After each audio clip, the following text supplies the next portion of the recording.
ปั่นกระแทกหน้าแตกบักไงเลยเขาก็งามเลยปีนี้โอ้เขางามแห้งเลยเขานี่โอ้ดีเลยนี่เขานี่งามคักเลยนี่ปั่นกระแทกแตกนี่น้ำเวลา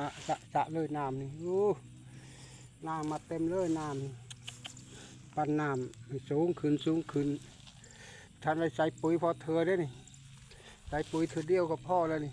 ใส่ปุ๋ยเธอเดียวก็พ่อแล้วนี่น้ำนี่โอ้เขาก็งามเมื่อปีนี้ท่านได้ใส่ปุ๋ยน้ำเต็มเลยน้ำโอ้เดี๋ยวเลยวันนี้ฝนตกดีครับ10 มื้อ20 มื้อแล้วฝนตกมาเรื่อยๆทุกมื้อเลยนี่ฝนนี่ตกนี่โอ้สีเกตเท่านี่สีเกตห้วยทับทันนี่ฝนตกดีอุทุมพรศรีสะเกษห้วยทับทันนี่ฝนตกหนักเลยน้ำนี่เกือบท่วมเลยเขาก็งามแล้วนี่โอ้ดี